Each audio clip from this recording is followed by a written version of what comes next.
Welcome to కైటివ్ media. దివంగత గాన గంధర్వుడు SP Balasubrahmanyam విగ్రహం హైదరాబాద్ లోని రవీంద్ర భారతిలో పెట్టడంపై 2-3 రోజులుగా తెలంగాణలో వివాదం నెలకొంది. తెలంగాణ వ్యతిరేక అయిన బాలసుబ్రహ్మణ్యం విగ్రహం పెట్టడాన్ని అడ్డుకుంటామంటూ తెలంగాణ ఉద్యమకారుడు పృథ్వీరాజ్ యాదవ్ సహా మరికొందరు ముందుకొచ్చారు. డిసెంబర్ 15న ఎస్పి బాలసుబ్రహ్మణ్యం జన్మదినం సందర్భంగా రవీంద్ర భారతిలో ఆయన విగ్రహాన్ని ఆవిష్కరించేందుకు తెలంగాణ ప్రభుత్వం ఏర్పాట్లు చేస్తోంది. బాలసుబ్రహ్మణ్యం భావమరిది శుభలేఖ సుధాకర్ నేతృత్వంలో ఈ ఏర్పాట్లు విస్తృతంగా జరుగుతున్నాయి. అయితే దీనిని తెలంగాణ వాదులు కొందరు తీవ్రంగా వ్యతిరేకిస్తుండగా మరికొందరు విగ్రహం పెట్టాలని మద్దతు తెలుపుతున్నారు.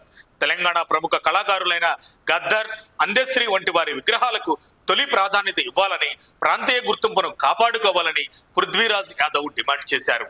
దీంతో కొద్దిసేపు రవీంద్ర భారతి ప్రాంగణంలో తీవ్ర ఉద్రిక్తత నెలకొంది. మరోవైపు ఎస్వి బాలసుబ్రహ్మణ్యం విగ్రహం వ్యవహారం సోషల్ మీడియాలో వైరల్ కాగా ప్రాంతీయవాదం, కళాకారుల గౌరవం మధ్య చర్చ జరుగుతుంది. అయితే ఇప్పటికే టూరిజం మంత్రి జూపల్లి కృష్ణారావు ఆ స్థలాన్ని పరిశీలించి సూచనలు ఇచ్చారు. శుభలేఖ సుధాకర్ స్వయంగా వెళ్లి సీఎం రేవంత్ రెడ్డిని విగ్రహావిష్కరణ కార్యక్రమానికి ఆహ్వానించగా సీఎం సానుకూలంగా స్పందించినట్లు సమాచారం. ఈ వివాదం తెలంగాణ ఆత్మగౌరవ అంశాన్ని మరోసారి వెలుగులోకి తెచ్చింది. రవీంద్ర భారతి వంటి తెలంగాణ సాంస్కృతిక కేంద్రంలో ఆంధ్ర ప్రాంతానికి చెందిన బాలసుబ్రహ్మణ్యం విగ్రహం ఎందుకు అని తెలంగాణ ఉద్యమకారుడు పృథ్వీరాజ్ యాదవ్ తీవ్ర అభ్యంతరం తెలిపారు.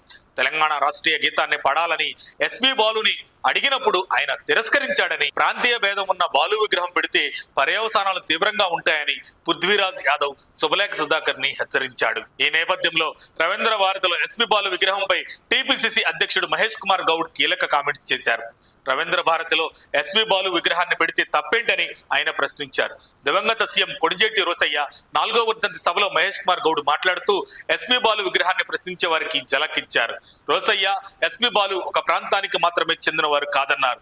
తెలంగాణ సెంటిమెంట్ రగిల్చి బీఆర్ఎస్ రాజకీయ లబ్ధి పొందాలని అనుకుంటుందని ఆయన ఫైర్ అయ్యారు. రవీంద్ర భారతిలో ఎస్పి బాలు విగ్రహం ఆవిష్కరణపై మహేష్ కుమార్ గౌడ్ తేల్చి చెప్పారు. ఎట్టి పరిస్థితుల్లోనూ దివంగత ప్రసిద్ధ గాయకుడు ఎస్పి బాలసుబ్రహ్మణ్యం విగ్రహాన్ని స్థాపించేందుకే రేవంత్ సర్కార్ ముందుకెళ్తున్నట్లు స్పష్టమవుతుంది. అది టీపీసీసీ అధ్యక్షుడి కామెంట్స్ తో తేటతెల్లమైంది. ఇక వ్యతిరేకించే వారెవరు, వారి వెనుక ఎవరెవరు ఉన్నారో తెలియాల్సి ఉందంటున్నారు హస్తం శ్రేణులు. దీంతో ఈ వ్యవహారం ఎక్కడికి వెళ్తుందో అనే ఆందోళన నెలకొంది. మరి మీరు మీ స్పందన తెలియజేయండి ఫ్రెండ్స్. తెలంగాణలో ఎస్పి బాలు విగ్రహం ఏర్పాటు సరైనదా కాదా అని. మరిన్ని అప్డేట్స్ కోసం మా కాయ్ టీవీని సబ్స్క్రైబ్ చేసుకోండి. మా వీడియో కనుక మీకు నచ్చినట్లయితే లైక్ చేయండి, షేర్ చేయండి. మీ విలువైన అభిప్రాయాలను కామెంట్ బాక్స్లో తెలియజేయండి.